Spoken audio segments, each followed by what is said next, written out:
Muito boa noite a todos, sejam super bem-vindos a mais um webinar da MIT Sloan Management Review. Hoje eu estou com um convidado super especial, Claudinei Elias, CEO e fundador da Bravo GRC, uma empresa parceira nossa, para falar de um tema acho que super relevante, especialmente relevante no momento que a gente vive hoje. E sem a tecnologia não é efetividade em governança, riscos e compliance. Nosso objetivo hoje é, de fato, se aprofundar bastante nesse tema, trazer casos práticos e entender como empresas podem se utilizar de GRC para, de fato, ter diferencial competitivo. E antes de apresentar oficialmente o Claudinei e dar a palavra para o Claudinei, que vai poder explorar super a fundo com a gente o nosso tema, a gente já teve várias conversas sobre isso, então já estou super ansioso. Apesar de eu já ter um pouco de spoiler, eu estou super ansioso para ouvir o que o Claudinei vai trazer para a gente. Eu queria só compartilhar um pouco de contexto, eu acho que vai ser interessante. Eu estava comentando com o Claudinei, antes da gente combinar esse webinar, que, né, obviamente, nada é por acaso, né, mas a gente tinha interesse de começar a se aprofundar mais nesses temas, né, de governança, riscos e compliance. Curiosamente, a gente começou a conversar antes da pandemia. Agora, sem dúvida, esse assunto é mais importante, mas a gente achava importante anteriormente. Acho que foi super fortuito o encontro, de fato, da gente encontrar um parceiro que pudesse desenvolver, né, e aprofundar esse tema com a gente. Mas acho que a razão ela é interessante porque ela tem uma origem temporal legal. A gente, há pouco tempo atrás, começou a se aprofundar em muitos estudos produzidos no MIT, e tem um laboratório que a gente é super fascinado, que trabalha muito, né, com transformação digital, que é o CISR, né, Center for Information Systems Research.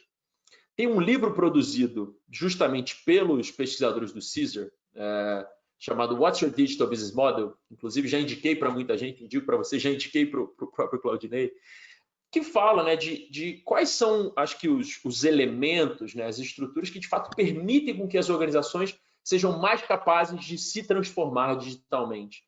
Eles usam um termo, inclusive, chamado Future Ready, né? Como é que uma empresa consegue ser Future Ready? Consegue ser mais capaz de se reinventar frequentemente, né? Eles não falam muito de transformação digital como fim, mas sim como um processo. E nesse livro, que foi escrito por uma pesquisadora chamada Stephanie Warner, que foi a última, que esteve com a gente no nosso último evento digital agora em maio, ela foi uma das nossas keynote speakers. Eles falam que tem quatro competências que são absolutamente fundamentais para uma empresa se tornar capaz de se transformar em future ready, né? Mais capaz de se adaptar ao futuro. E algumas são muito óbvias, né? Eles falam muito de ser distintivo, então ser capaz de criar produtos ou serviços que, de fato, tem um diferencial versus, né, os principais competidores do mercado, de identificar e desenvolver grandes parcerias e aquisições, né, ainda mais num mundo cada vez mais ecossistêmico. É fundamental uma empresa ser cada vez mais capaz de encontrar parceiros de propostas complementares ou até mesmo adquirir novas empresas. Ela fala de service enabled, né, de ter bons APIs, de ter uma estrutura um pouco mais permeável para outras pessoas se plugarem. Até aí, tem a ver com o discurso tradicional de transformação digital que a gente está acostumado a ouvir.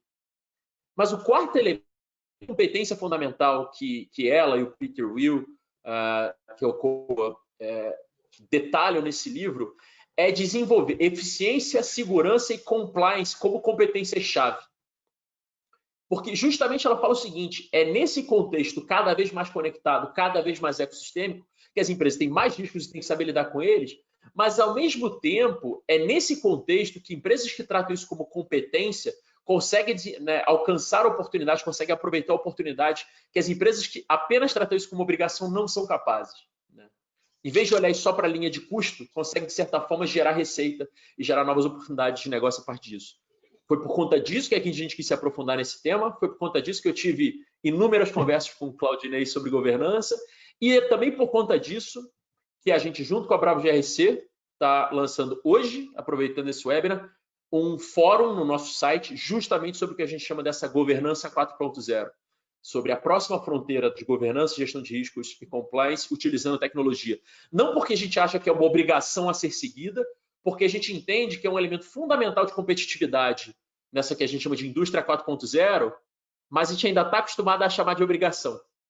a gente fala de digitalização, fala de informatização e compliance vira só uma obrigação ou um custo dentro da organização. E acho que ninguém melhor do que o Claudinei para conseguir mostrar para a gente que não é só isso, e é muito mais do que isso. Então, dada essa enorme introdução, Claudinei, seja super bem-vindo. É um baita prazer. Uma grande responsabilidade aí, Pedrão. Eu não colocaria se eu não tivesse certo de que você é capaz de atendê-la. E aí, na verdade, só antes de eu começar, queria pedir o seguinte: aqui na lateral, se eu não me engano, na lateral direita da tela de vocês, tem um botão que você consegue fazer perguntas. Podem ir perguntando ao longo da apresentação, não precisa esperar chegar no final. Ao longo da apresentação, a gente vai recebendo por aqui e ao final, o Claudinei vai fazer uma apresentação. Ao final da apresentação, eu puxo as perguntas daqui e a gente entra num bate-papo. Tudo bem? Claudinei, tá contigo. Bom, primeiro, obrigado pelo convite. É um grande prazer estar aqui, dividir esse conhecimento com vocês. Eu acho que as conversas que a gente tem tido, realmente, elas são extremamente esclarecedoras. São conversas que sempre têm um cunho muito desafiador, né? Trazer essa questão da tecnologia de alto nível para o assunto governança e a importância da governança em relação ao negócio é algo realmente incrível. É algo que a gente vem fazendo já há bastante tempo, um tempo considerável já, né? A Brava já tem mais de 15 anos, com empresas de todos os setores, com empresas de diversos tamanhos, e a gente realmente tem percebido, por vivência mesmo, pela experiência, de que essa situação ela tem se modificado bastante, né? A gente percebe que a governança hoje ela passa a ter um papel extremamente estratégico. A gente percebe que em inúmeras metodologias, em frames de inovação, você tem a questão da governança premente, né? A gente fala muito da questão de ter desempenho com princípios, né? Você pode ver várias iniciativas aí, como capitalismo consciente, questões de organizações democráticas, holocráticas e por aí vai. Então, acho que vai ser bacana a gente dividir um pouquinho com vocês aqui. Nosso intuito é abordar um pouco é um tema denso, né? A gente trouxe uma estrutura onde a gente vai certamente conseguir abordar a questão da governança, da tecnologia, fazer algumas provocações que eu acho que é essencial aqui na nossa realidade que a gente está vivendo nesses tempos extraordinários, né? Então, podemos começar, então? Com certeza. Você já está com acesso ao compartilhamento de tela? Eu vou fazer isso agora. Deixa mais screen aqui. Pronto. Só fechar esse cara aqui. Tá aparecendo aí? Só vou ampliar aqui, ó. Só vou ampliar aqui. E aí a gente começa a apresentação. Vamos lá. Bom, maravilha. Para começar, antes da gente falar do tema de tecnologia e GRC, eu queria só colocar um contexto, né? Eu acho que o Pedro já foi bem esclarecedor em relação à necessidade da governança, né? Mas eu queria dizer que o mundo que a gente vive hoje, né, é um mundo que não dá mais para a gente não pensar de uma forma muito mais profunda e diferente. É um mundo contemporâneo, pós-moderno. Os valores são muito diferentes. Nós falamos de relações horizontais, nós falamos de complexidade, de diversidade, nós falamos de tempos líquidos, nós falamos de tempos ambíguos, a gente fala de genuinidade, né? E é uma quebra de paradigma. Eu entendo que nesse mundo de hoje nós temos que assumir cada vez mais riscos. Não há outra alternativa. Basta ver o que aconteceu na pandemia, basta ver a velocidade com que as empresas que não estavam se digitizando, mas, a propósito, tiveram que fazer numa velocidade bastante significativa ou estariam fora dos negócios, né? Então, nós temos muitos indicadores que a sociedade está diferente, né? O consumo, né? A questão do conhecimento em um clique, tudo é muito agile, né? Qualquer problema que a gente tem nas nossas organizações, nas nossas vidas pessoais, isso pode se tornar público de uma forma muito rápida. A gente tem questões aí reputacionais e tudo mais. Então, eu queria dizer que essa conversa é uma conversa, uma visão geral sobre o que a gente entende de GRC, como que a gente tem vivido isso, de fato. É um bate-papo, não é verdade absoluta, a gente não vai esgotar o tema aqui em 40, 50 minutos que a gente tem, mas eu acho que vai dar para fazer algumas provocações em relação ao tema aqui. Tá? Eu queria começar falando aqui e fazendo uma pergunta, uma provocação, que vocês podem usar o chat ali, como o meu amigo Pedro bem colocou. O que a tecnologia pode transformar?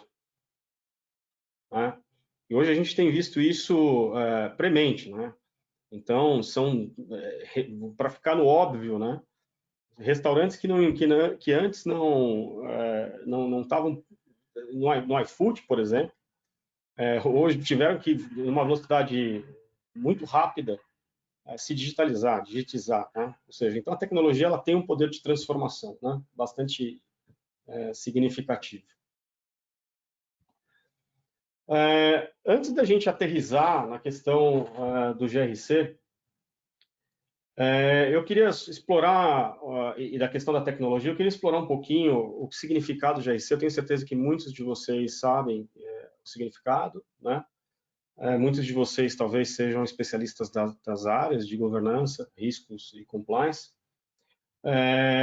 Mas eu queria dizer que esse acrônimo ele foi um acrônimo que foi inventado lá aproximadamente em 2006, lá pela OSCE, que é um grupo originalmente de ética e conformidade aberta, e que tinha o foco em realmente ter um processo onde você pudesse ter uma melhoria dos seus resultados com princípios. Tá? Então, o GRC por si só, do ponto de vista de framework, ele já foi um framework que foi construído de forma aberta, né? Ele embarca muitas iniciativas, algumas delas eu vou tocar aqui, e eu não vou nos próximos slides.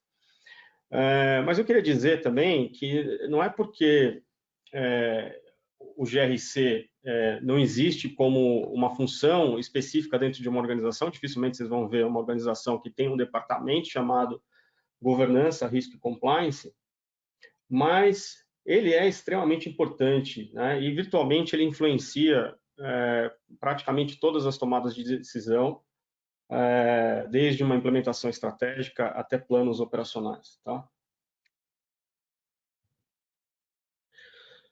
Aqui eu queria abordar, então, sobre a questão da governança, né? O que é o significado da governança, em que espectro a gente está falando do ponto de vista de governança. Uma definição que eu particularmente gosto, eu vou até ler a minha anotação aqui, é a alocação de poder entre o conselho, a administração, os acionistas, as partes interessadas, em especial a sociedade.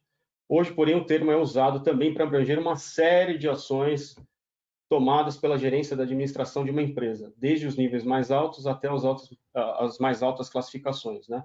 Tem vários outros aspectos na governança, né? A definição de políticas, procedimentos, né? Coordenação das diretrizes, dos objetivos, das pessoas, dos processos e, especialmente, a tecnologia para alcançar esses objetivos, né?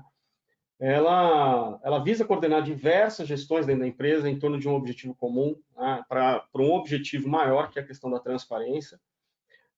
Envolve certamente todos os acionistas, majoritários, minoritários, clientes, membros, órgãos da sociedade, governo, com até mesmo os concorrentes.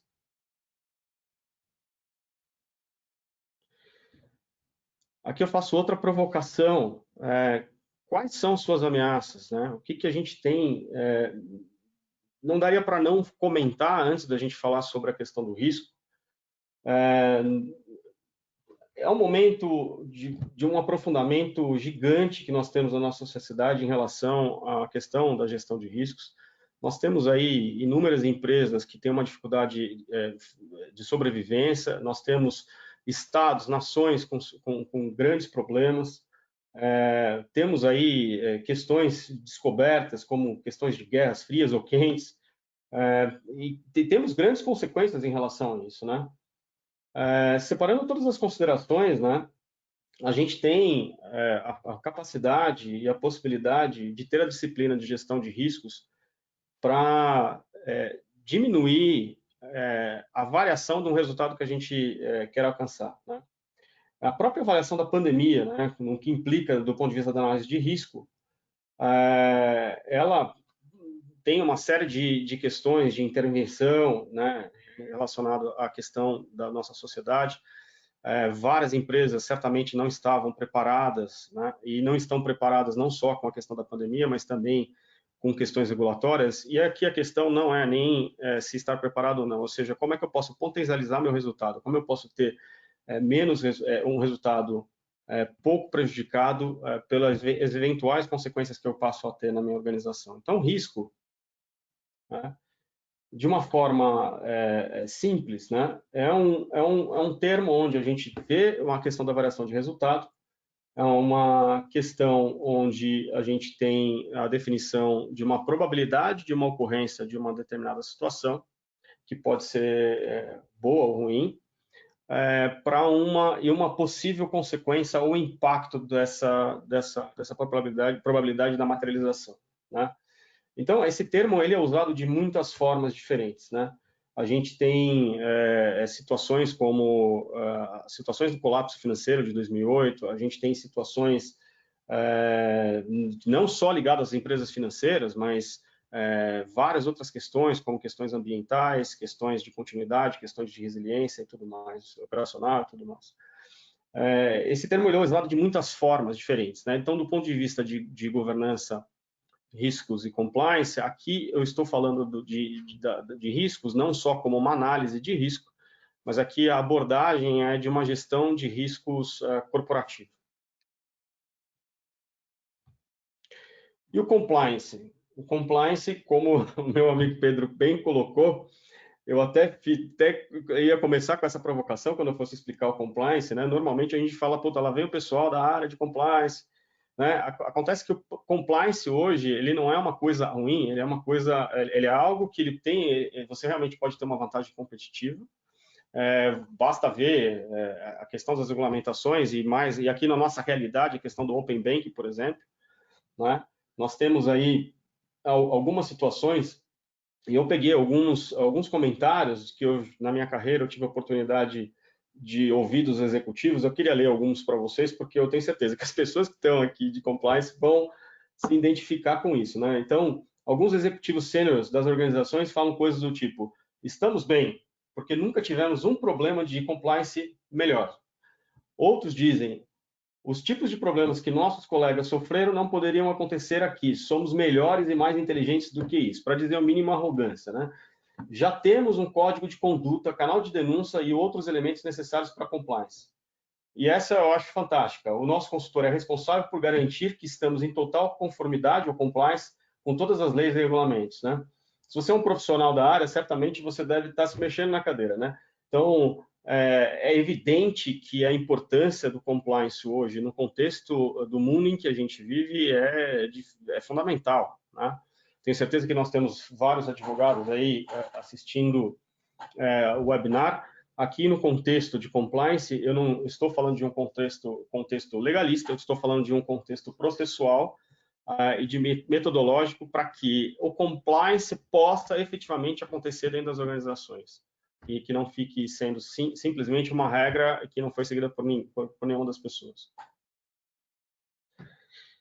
E aqui eu queria fechar essa parte conceitual falando algo que eu acho que talvez a parte mais relevante de qualquer negócio hoje, que é a questão cultura, né?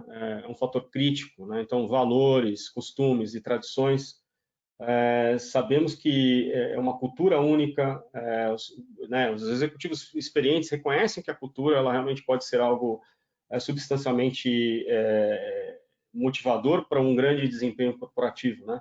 Se a gente pegar o dicionário, ele vai dizer que a cultura é uma atmosfera profissional de uma empresa juntamente com seus valores, costumes e tradições, né? E tem um relatório de gestão de riscos que explora bastante essa questão, né? E eu vou ler aqui rapidamente para vocês. A estratégia e os objetivos de uma entidade e a maneira como eles são implementados são baseados nas preferências, julgamentos de valor e estilos de gerenciamento. A integridade e o compromisso da administração com os valores éticos influenciam as preferências, né, de julgamentos que são traduzidos em padrões de comportamento.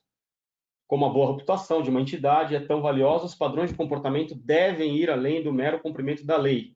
Aqui eu faço uma ligação com o que o Pedro falou lá no começo, ou seja, não é só uma questão de você ter que seguir a regulamentação, né? Então, o comportamento ético e a integridade da gerência são subprodutos da cultura corporativa, que abrange padrões éticos e comportamentais e como eles são, né?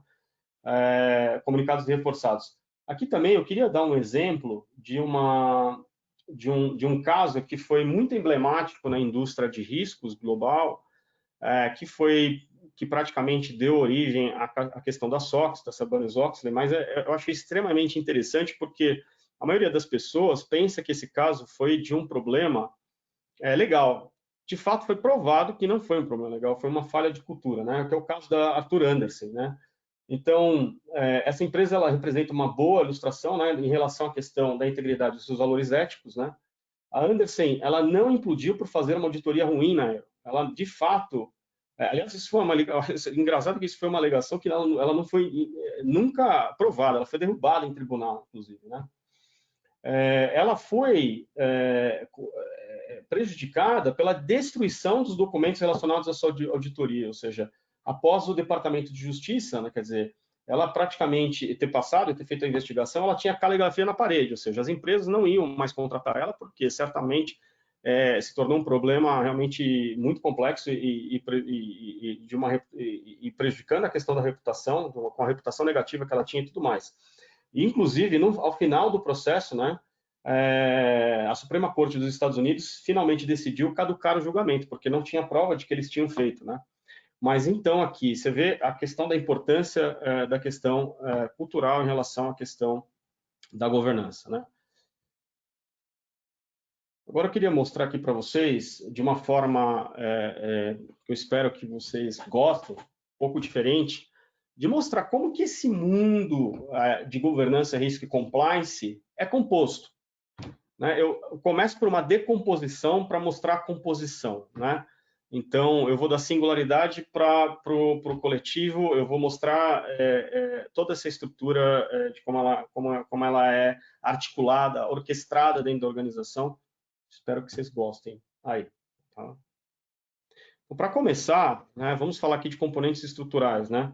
O primeiro componente, desconstruindo, né, já considerando aí que a empresa tem toda essa diretriz estratégica, né, a gente tem aí a primeira linha de defesa, que nada mais é do que que é o negócio, né, onde efetivamente temos a ação acontecendo dentro da empresa e tudo mais. Então, a primeira linha, ela tem o objetivo de, além de entregar os seus objetivos, seja qual for a sua função na empresa, certamente você tem um objetivo, ela tem a missão de ser o gestor de risco. Então, ela gere o risco para que os seus objetivos sejam alcançados. Logo, se seus objetivos são alcançados, a estratégia sendo executada, os objetivos corporativos serão alcançados.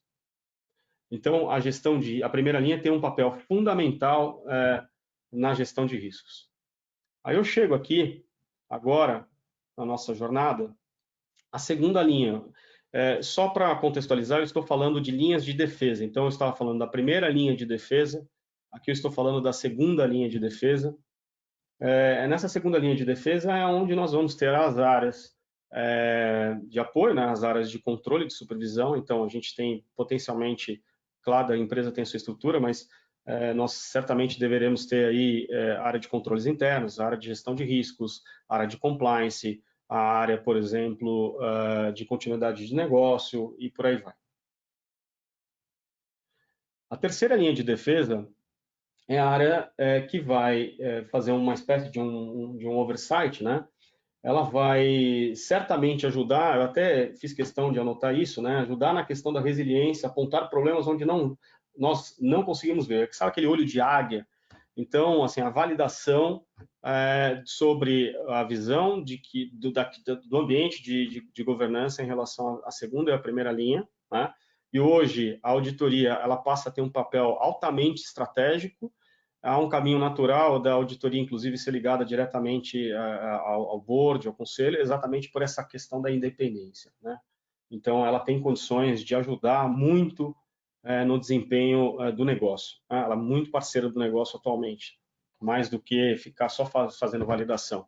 Tanto que tem aí todo um processo de automação e a gente vai discutir isso um pouquinho mais. Um outro componente dessa estrutura tridimensional é o conselho de administração, Aqui nós temos a questão da supervisão, né? Ou seja, ele quer se sentir confortável, ele vai definir, por exemplo, o apetite a risco, e por aí vai. Tá? Aqui nós temos o conselho fiscal, dependendo da estruturação da companhia, aí supervisionando a questão das condutas e do trabalho que é realizado pelos diretores executivos, CEO e todos o corpo executivo da organização. Agora temos aqui as direções estratégicas, né? Quer dizer, os acionistas com o corpo executivo definindo todas as questões estratégicas da companhia. Depois temos aqui, para aumentar um pouquinho mais a complexidade, né? A gente tem aqui as questões da organização. Uma organização, ela existe por si, ela existe por um propósito para servir a uma sociedade, portanto, ela tem que entender o contexto de mundo em que ela está inserida, né?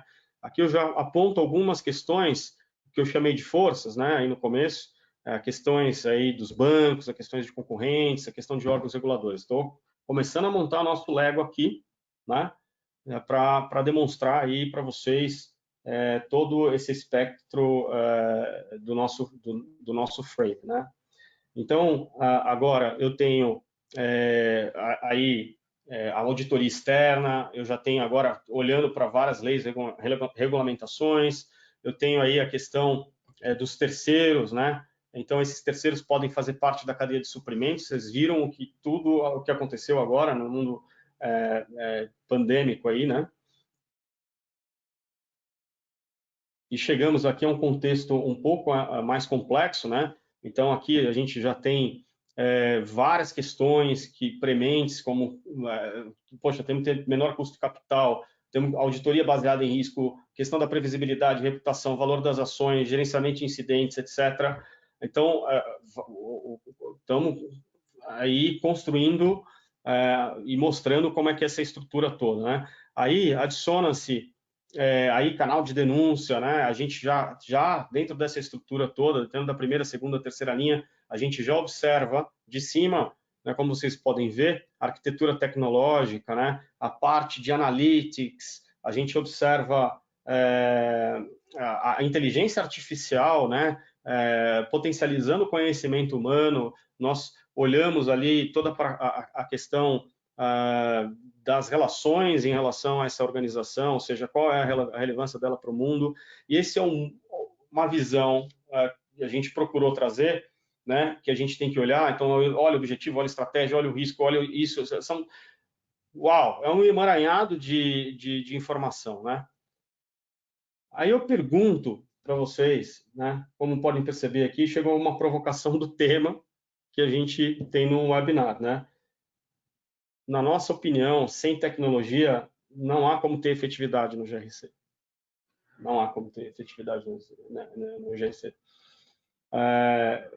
Aqui eu quero explorar agora com vocês como que essa camada tecnológica dentro do ambiente de GRC, de governança, é constituída, né?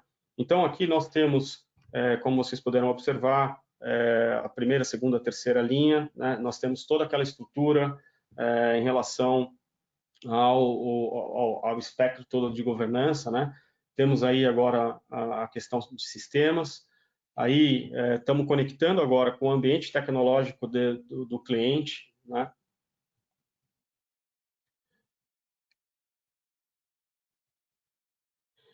Seus processos de negócio, né? E chama atenção aqui para a questão dos processos de negócio. Hoje há como eu disse no começo, e foi muito bem explorado pelo Pedro, a questão da digitização, a questão de que as organizações passam a ser muito mais digitais, ou seja, os processos de negócios passam a ser mais digitais, né? Toda a cadeia de valor passa a ser mais digital. Então, não há como se falar a governança não está conectada com este mundo digital. Aí eu conecto, né? Então eu tenho meu ambiente tecnológico, eu tenho os meus processos, né? Ali em cima eu tenho toda a minha estrutura de governança estabelecida. Aqui eu vou conectar a tecnologia para fazer a conexão entre todos esses fatores, todas essas forças e tudo mais, esses componentes, esses elementos, esses componentes críticos para que a governança realmente aconteça de uma forma estruturada, né? Agora, eu começo a ter, com essa conexão, uma visão baseada em riscos, que é uma grande diferença em relação a você não possuir nenhum tipo de tecnologia, porque aí você está construindo uma ponte de dados, né? Nós vamos explorar bem essa questão dos dados, né?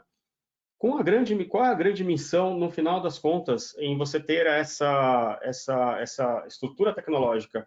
É você ter uma visão da verdade. Na realidade, você tem uma única taxonomia, ou seja, você está falando a mesma língua. Imagine que você pode ter processos completamente diferentes de governança, de riscos, de compliance dentro da organização. Você pode ter iniciativas, ou seja, é importante que essas iniciativas elas se conversem, né? A gente vai explorar um pouco mais sobre essas questões das integrações, de como é que isso é estruturado, né?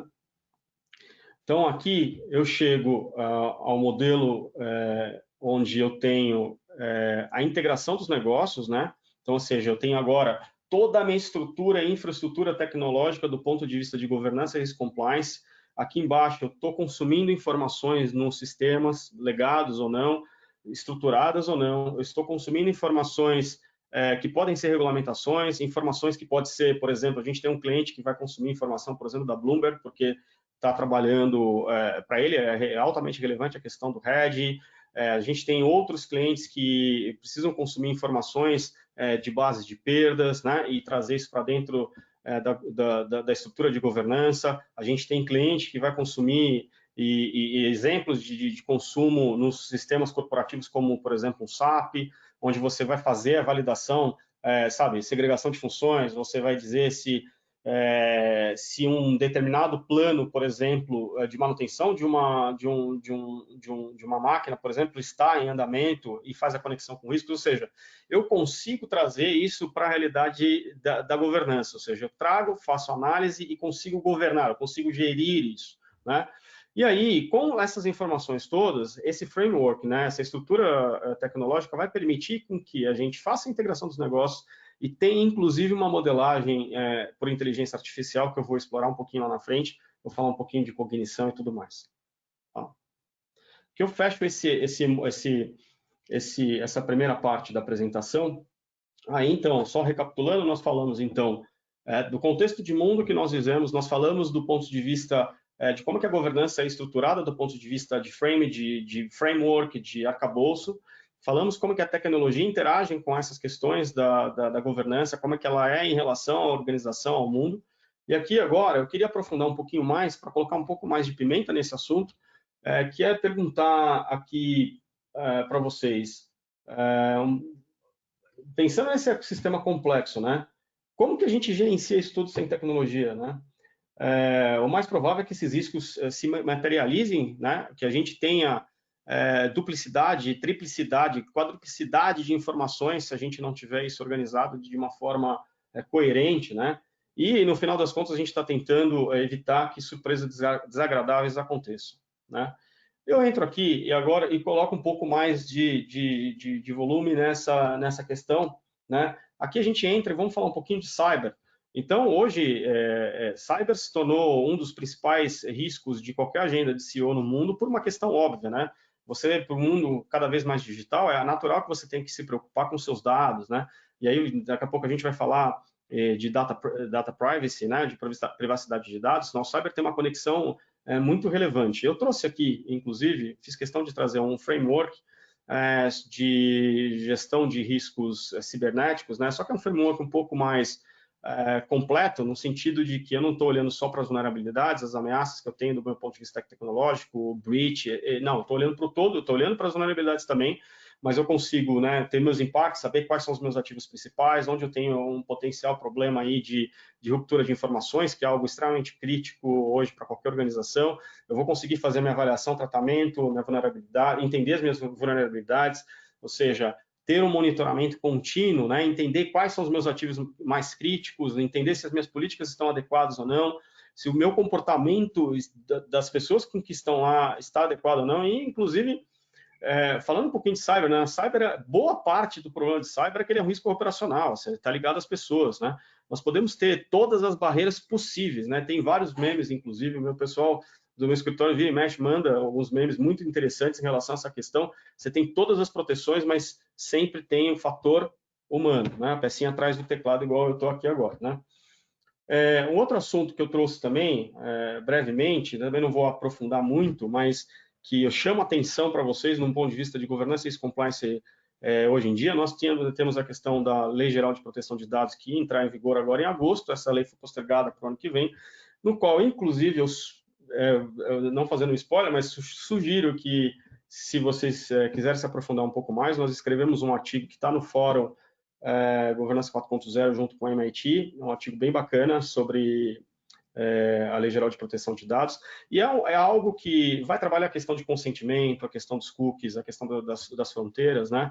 Mas a nossa visão é de que isso não pode ser apenas isolado do ponto de vista de consentimento, isso tem que vir para dentro da estratégia, ou seja, o que eu faço com esses dados, o que eu retenho, como é que eu trabalho esses dados, o que esses dados representam para mim, para minha empresa, né? Como é que as minhas pessoas, né, o meu time e as pessoas da companhia estão lidando com essas questões de dados e tudo mais. Então, é muito importante que a questão de privacidade de dados seja observada. Aqui, avançando um pouquinho, chego, né, como é que eu vou fazer inventariar, analisar com classe né, fazer uma análise disso de classe mundial, incorporar a estrutura de GRC nas companhias, né, e fornecer ideias sem a tecnologia. Então, a gente tem esse objetivo claro aqui, né, de ter a questão da tecnologia conectada aí dentro do GRC por questões óbvias, né? E trazendo um pouquinho agora para o mundo que a gente está vivendo, pulsante de dados, né? Tudo é analytics, tal. Pô, como é que vai com como é que essa coisa acontece, meu? Como é que isso acontece dentro do ponto de vista de governança, né? Então, a gente costuma dizer, pô, a gente quer levar a governança para o analytics e analytics para a governança, né? Então, nós temos aí que eu chamei esse slide de GRC, analítica e tecnologia, nós temos muitos desafios, né? A gente tem inúmeros projetos onde você tem dados que são escassos, são incompletos, são desiguais, falta um vocabulário comum, as avaliações de risco são isoladas, incompletas, são desatualizadas, é uma prática gigante, né? Você ter mistura de avaliação quantitativa com qualitativa, né? Há uma dicotomia em relação a essa questão, né? E aqui eu trouxe algo que eu espero que vocês, que seja muito útil aí para vocês todos que estão assistindo o webinar, que essa visão, trazer para a gestão de riscos, para a governança e risk compliance, a questão do analytics, né? Para a gente chegar num nível onde a gente tenha condições de fazer advanced analytics, onde a gente tenha condições de ter uma inteligência artificial, de ter um GRC cognitivo, eu vou explorar isso um pouquinho. Aqui eu vou até pegar minha anotação aqui. Eu tenho a questão das conexões de dados, né? E nessas conexões, só um minutinho, desculpa. Tem essa questão das conexões de dados, ou seja, que tem por objetivo, né, o enriquecimento dessa análise, né? Ou seja, eu primeiro tenho que, antes de coletar os dados, entender qual o problema, o que eu quero responder, qual o objetivo que eu quero alcançar, o que eu quero com esses dados. Ou seja, eu quero simplesmente um dado para enriquecer minha base de perdas e fazer uma conexão com riscos, eu quero realmente verificar se eu tenho uma vulnerabilidade a ponto de ter que ter alguma coisa ali no cyber, eu quero ver a questão da indisponibilidade dos meus sistemas, né, no mundo totalmente digital, ou seja, quais são as fontes que eu vou conseguir capturar, ou seja, o ideal é que eu consiga definir quais são essas fontes, eu consiga acessar, e a gente sempre tem muitos desafios com a área de tecnologia, às vezes, mas até por uma questão de privacidade e tudo mais, né? Depois disso, eu vou ter a questão da exploração, ou seja, os meus contornos, entender como esses dados estão adequados, fazer uma sanitização nessa base de dados, vamos fazer uma transformação desses dados. A partir daí, entendendo esse problema, vamos selecionar o melhor algoritmo, né? Ou seja, eu vou construir essas distribuições, entender quais são as premissas de negócio, para daí a gente começar a ter alguns insights, né? A gente tem exemplos aqui, inclusive na tela, quando vocês veem essa parte baixa de incidentes de TI, indicadores de performance, né? A gente foi capaz de perceber e apontar para um determinado cliente aonde que estavam os gaps em relação a um determinado problema. Assim, a gente chegou à conclusão de que não existia a catalogação correta numa determinada área da companhia. Numa área estava mais ou menos ok, na outra área estava muito deficiente, ou seja, mas essa premissa de você fazer essa análise é fundamental. Dados é o novo ouro, então é fundamental que a gente também trabalhe essa questão do analytics de dados para dentro da organização. A gente chama isso de discovery, né? Que é uma divisão que nós temos.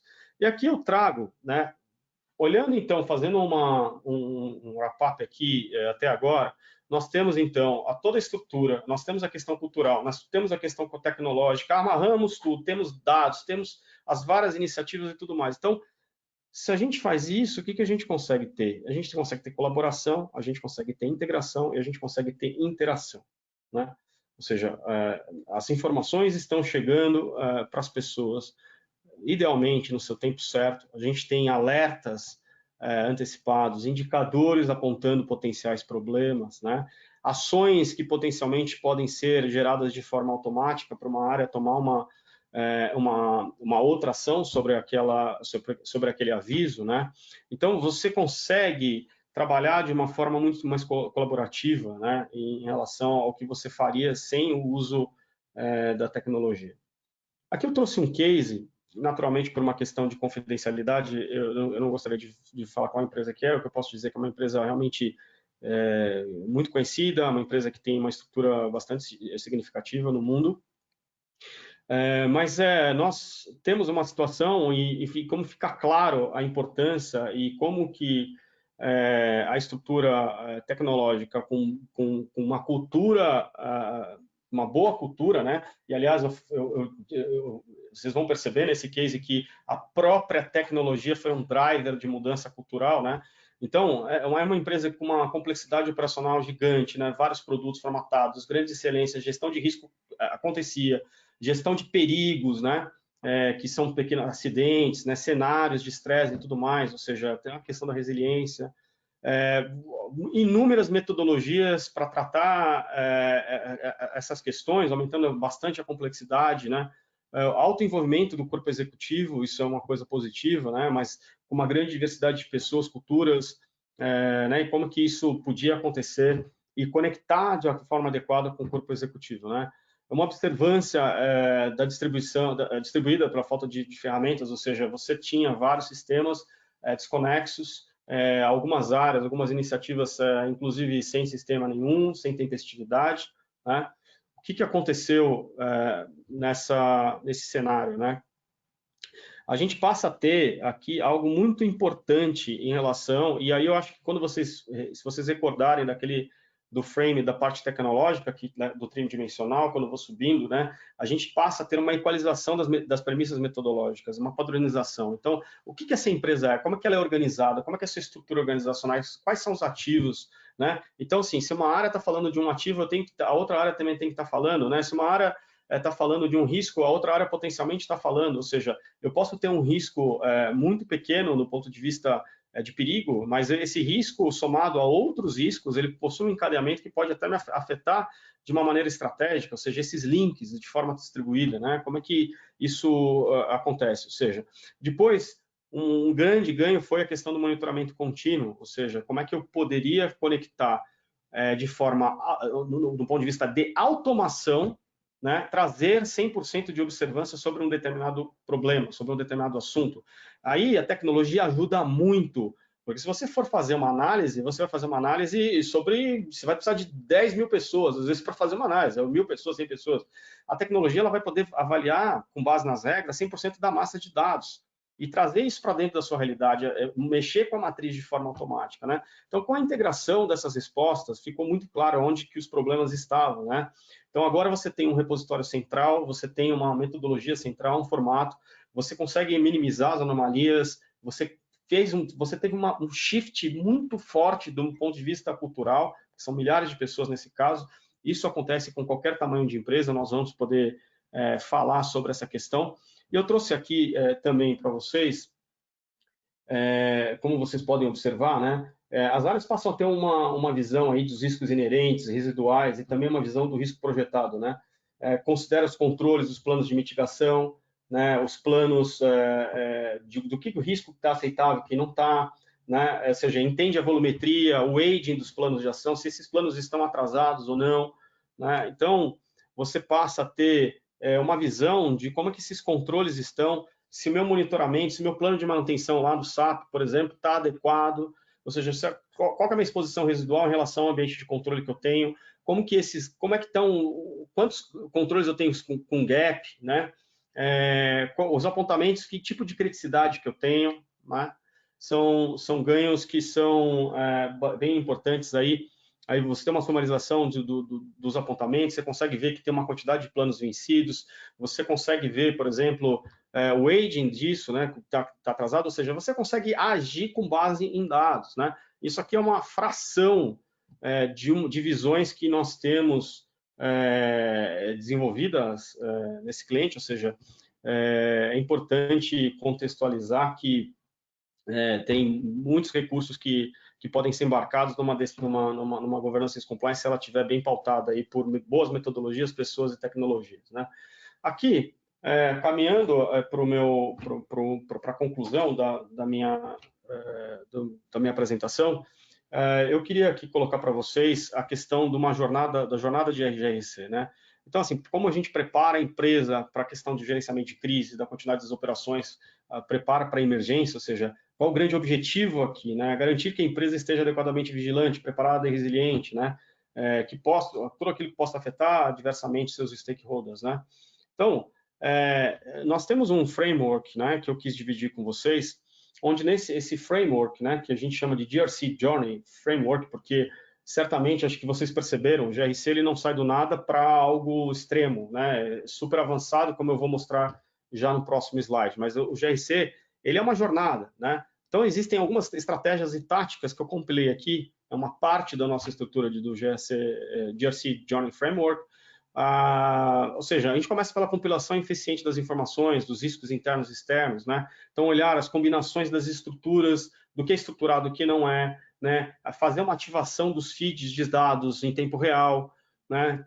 Consumir dados externos, como eu falei, né? Identificar essas lacunas, simular, ter uma normatização dessas metodologias, né? Mesmo que você tenha várias metodologias, como que elas se encaixam, né? Você viu a questão, por exemplo, de um bow tie, né? A questão de você ter metodologias que são focadas mais em processos, metodologias que são muito mais de riscos estratégicos, como é que esse ranqueamento funciona, né? Outras ferramentas que hoje estão se utilizando, né? A questão da otimização estocástica, a teoria dos jogos, que também é relevante, passa a ser relevante, né?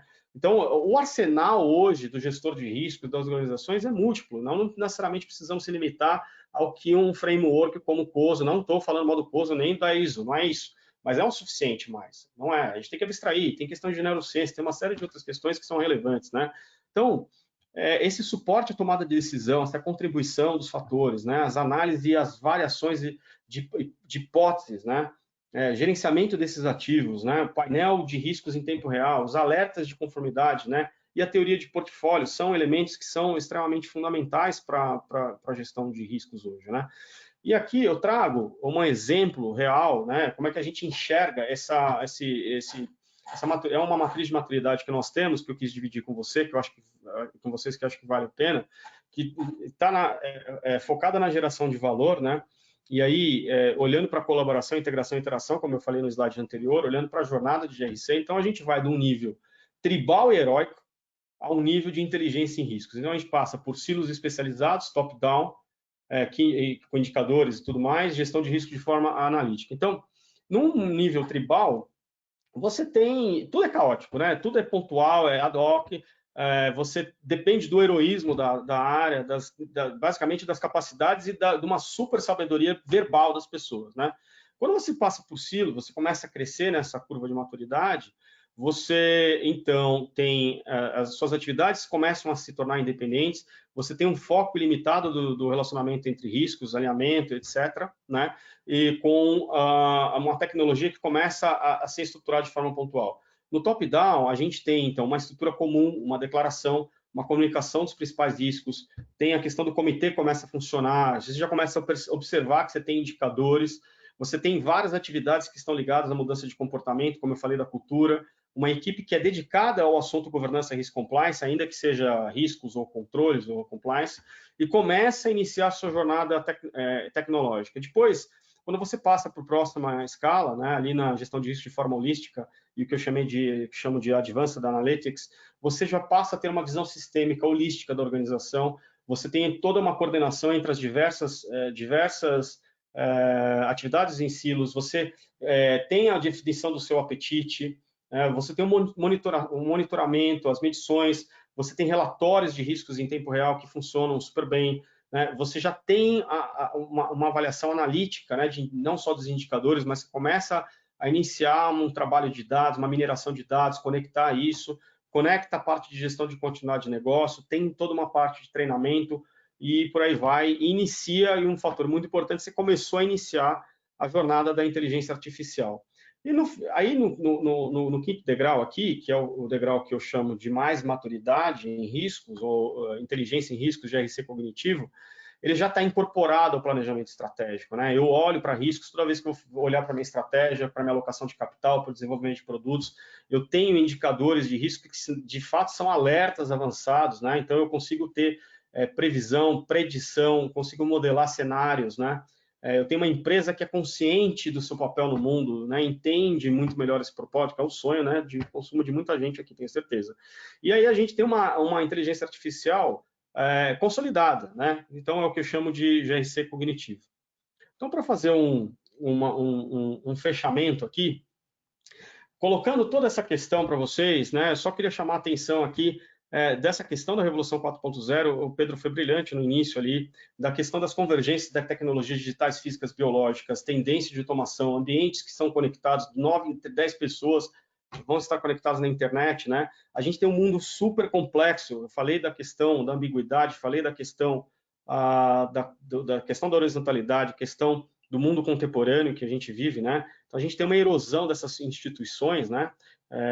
Nada funciona como era antes, tudo é muito diferente, né? A importância da experiência do cliente, né? Hoje, as mudanças tempestivas de hábito do consumo, a importância do soft hard skill, e é o mundo do E, não é ser super macro, super matemático e não ter condições de conversar com alguém, você tem que ter um pouco de soft e hard skills, é uma composição desses dois mundos, né? E aqui eu chamo a atenção por um fator que eu acho primordial no sucesso da governança e risk compliance, que é a questão do customer success. Não é só você ter uma área, não é questão de você ter uma área numa empresa, por acaso a gente tem uma área específica disso, mas o que eu quero dizer aqui é muito maior, né? A tecnologia por si só, ela é um meio, ela não vai resolver todos os problemas, né? Aliás, ela vai mostrar vários outros problemas, né? Mas se vocês tiverem esse cuidado, né, e entenda o cliente, ele pode ser o cliente interno, ele pode ser o cliente da tua empresa, né?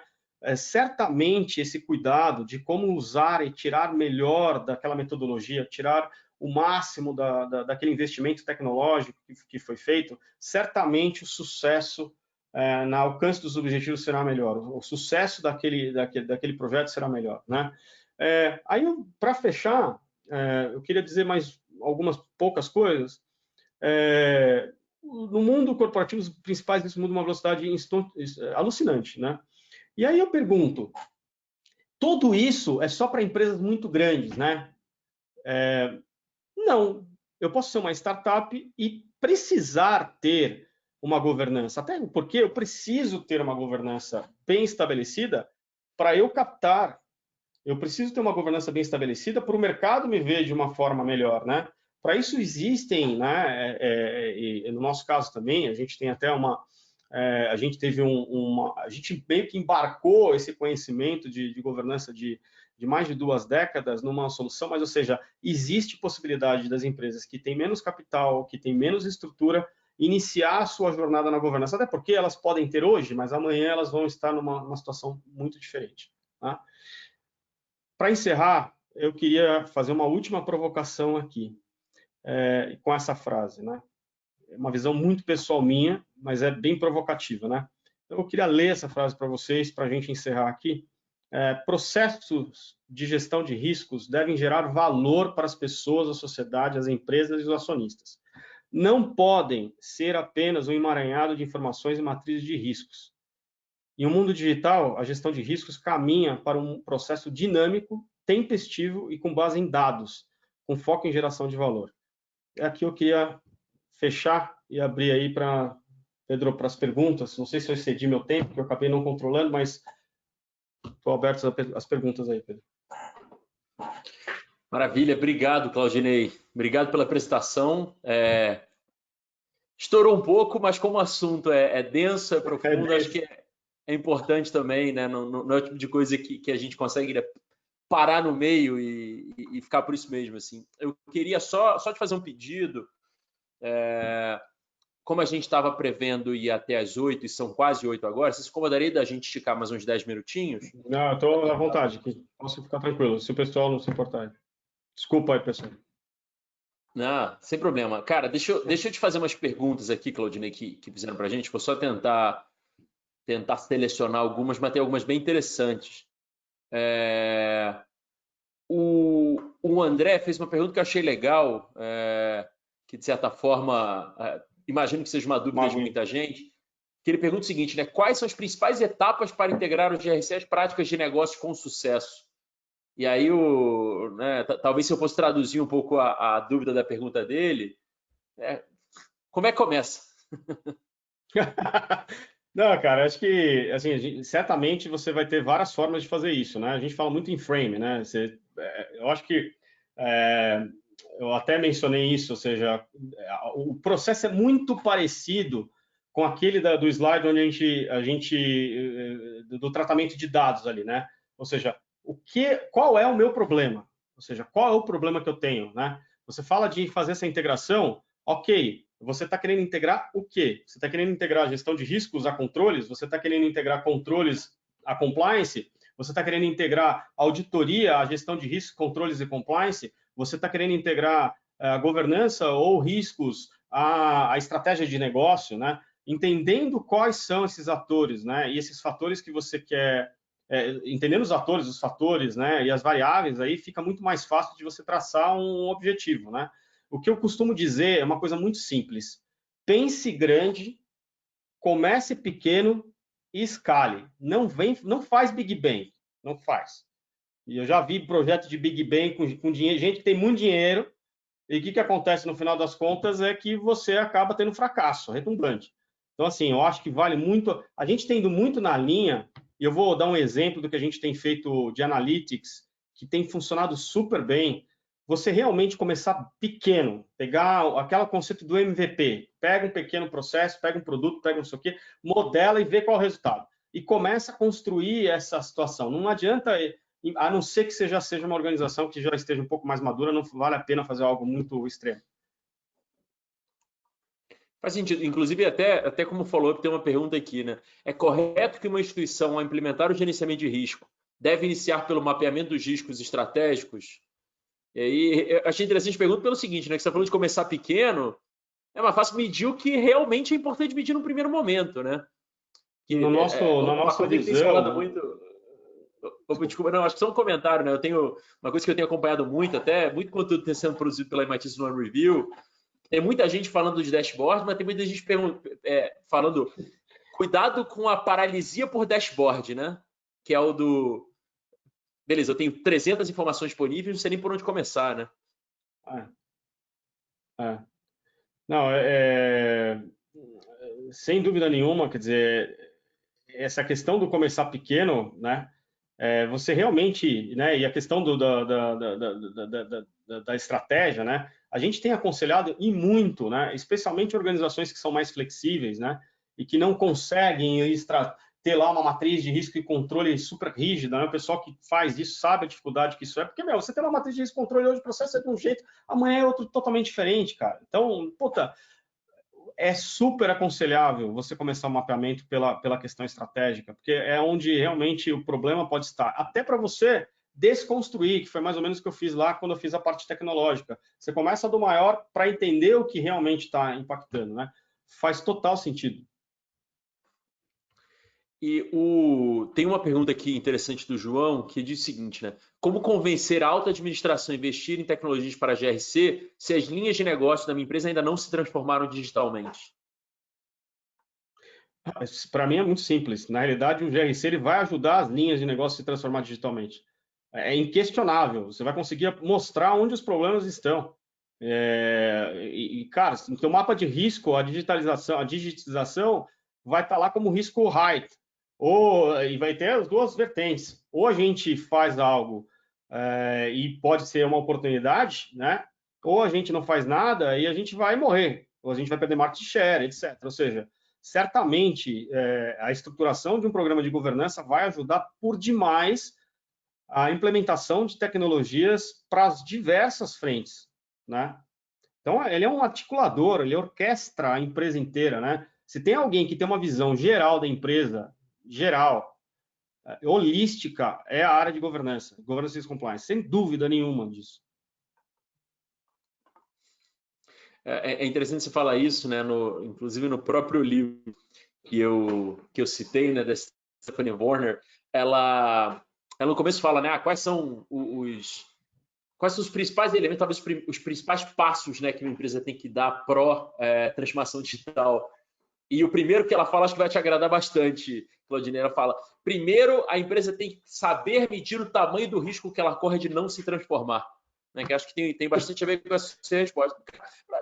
O resumo do que ela fala, novamente, a Letícia me fez o favor de postar o livro aqui, tem ele em português, eu recomendo muito a leitura. Eu falei, cara, você não consegue convencer o board de que ele precisa investir em tecnologia, a menos que ele veja que se a empresa não investir, ela vai ter muitos problemas daqui no curtíssimo prazo, né? Então, ela fala, assess the threat, né? Então, tipo, cara, tentar entender o tamanho da ameaça ajuda as pessoas a perceber, inclusive, o senso de urgência para adotar certas tecnologias, né? Sem dúvida nenhuma. E tem uma outra pergunta aqui da André, e eu confesso que essa pergunta me interessa bastante, até porque eu sou meio vidrado em mensuração, que ela pergunta o seguinte, né? O que é mais correto? Elaborar os KPIs dos objetivos estratégicos antes de identificar os riscos, por exemplo, ou primeiro identificar os riscos e depois tentar elaborar KPIs a partir disso? Eu acho que primeiro é identificar os riscos. Você certamente vai saber qual é a variação do seu resultado, né? Na verdade, os KPIs e os KRIs, eles trabalham muito em conjunto, né? Então, você pode ter um KRI em relação a uma performance que você espera, do indicador que você espera. Essa performance, o KRI, ele vai verificar essa variabilidade. E quando ele encontrar essa variabilidade, ele vai te startar um alerta, uma ação, ou seja, que é o plano de mitigação, tá certo? Mas, assim, entender quais são essas variáveis me parece lógico. Legal. Faz sentido. Faz bastante sentido. E a Inera fez uma pergunta que acho que essa é um pouco mais específica, mas eu achei curioso. A GRC vocês já aplicaram governança de risco em algum ambiente público federal? Eu fiquei até curioso de saber, né? Como é que isso se comporta, né, no ambiente público? Assim, a gente tem cliente na esfera pública, né? A esfera pública no Brasil, falando de Brasil especificamente, a gente sabe de todos os desafios, né? E aí a gente tem grandes entraves em relação àquilo que é adquirido em função da lei de licitação. Eu queria falar de casos mais emblemáticos globais. Por exemplo, um dos clientes que nós temos no mundo é o World Bank, e que é uma empresa que é público, né? E é uma das gestões de riscos e governança mais avançadas que eu já vi na vida. Então, absolutamente tudo articulado. Você tem painel de riscos por países, por exemplo, tá certo? Onde os caras vão colocar dinheiro ou não, onde que eles vão emprestar dinheiro ou não, etc. Então, depende muito da instituição, né? Eu acho que talvez a sua pergunta esteja muito ligada à questão brasileira, né? Certamente a gente tem instituições que têm uma estrutura de governança, mas tem muito para avançar no Brasil, mas muito, muito. Já imaginava, para falar a verdade. Tem o que falar. E a Ana perguntou aqui o seguinte: GRC possui atuação consultiva para as áreas de negócio? Né? E como se dá, qual a prioridade desse encontro, qual é essa sistemática de relacionamento de GRC com áreas de negócio? Isso vai depender muito de como você vai articular, né? Mas depende da necessidade que a área de negócio tem. Certamente vão ter momentos que certas áreas de negócio têm muito mais necessidade, praticamente uma necessidade, um problema que ela tem que resolver, uma premência, ela pode ter um problema de ruptura de um determinado processo, ela pode ter um problema de continuidade, ela pode ter um problema de fraude, ela pode ter uma série de outras questões que ela vai precisar. Sem dúvida nenhuma, as áreas de governança, elas são articuladores dessa premissa de alcance dos objetivos. Deve ser um grande parceiro. E qualquer tecnologia que vocês coloquem que não converse com a primeira linha, já começou mal, já está errado, não investe, porque a primeira linha é a que vai fazer a gestão de risco de fato, tá certo? A segunda linha, ela está articulando as melhores metodologias, as melhores práticas, estou treinando, estou te ajudando. O cara que conhece, sabe aquele cara lá que sabe fazer uma baita comida. Se eu for fazer uma comida de chefe, eu não sei, mas se eu tiver o Alex Latado do meu lado me falando ali, ó, põe isso aqui, põe aquilo ali, eu vou fazer uma comidinha razoável, né? Então, assim, eu acho que é alguma coisa nesse sentido. Eu acho que, sim, é muito importante que a área seja muito parceira, né? A visão de customer que eu falei ali. Legal. E outra pergunta que chegou logo em seguida foi: em um negócio regulado, como são tratadas as conformidades dos processos e da regulação em si, né? Talvez até aprofundando a pergunta, o que muda, né, em negócios que são muito mais regulados? Não, os negócios regulados, né? Você tem regras que são extremamente rígidas, né? E você não seguir as regulamentações, como na indústria bancária, por exemplo, pode trazer penalidades extremas, inclusive te tirar do mercado. Do ponto de vista tático, né, falando da parte tática, você realmente tem condições hoje de fazer o consumo dessas regulamentações, e as regulamentações são inúmeras e mudam bastante. Não é óbvio, não é fácil. Você certamente deve pegar essas regulamentações, conectar com os seus processos de negócio, para daí você poder articular para dentro da empresa, porque dali você vai definir, por exemplo, se você tem que mudar uma política, se você tem que ter um procedimento novo, etc., né? Uma prática de negócio que você tem que ter. O maior risco que existe é aquele da desinformação, aquele que você não sabe. O risco que você sabe, você vai tentar gerenciar. Aquele que você não sabe, cara, você está perdido. Então, é muito importante que o arcabouço regulatório seja parte de um programa de gestão de riscos. Aí, com o compliance regulatório hoje é algo muito relevante no mundo. O mundo hoje está cada vez mais regulado, né? Ainda que a gente tenha um problema da pandemia, né? Depende da operação onde você está, as legislações vão mudar até de estado para estado, país para país, setor para setor, então é importante que você acompanhe isso. E acho que é só até aproveitando esse tema que você trouxe, e a tendência, inclusive, é aumentar, né? Porque uma coisa que a gente tem percebido como contexto geral é que, talvez especialmente por conta da pandemia, o papel do Estado enquanto regulador, né, e intermediador de algumas relações parece que está aumentando, né? Tanto que está se discutindo coisas de regulação de empresas de tecnologia americanas que não se discutia há 6 meses atrás, né? Tipo, sei lá, até agora a grande pauta Não, da vez é a regulação e de tecnologia a de desregulamentação também. Então, por isso que a área de governança é tão importante. Você não tem só novas regulamentações, você tem desregulamentações. Isso é uma vantagem competitiva que você pode ter. Se você não estiver acompanhando e não conectar isso com produtos, processos, objetivos, você não vai tirar partido disso. Faz sentido, faz muito sentido.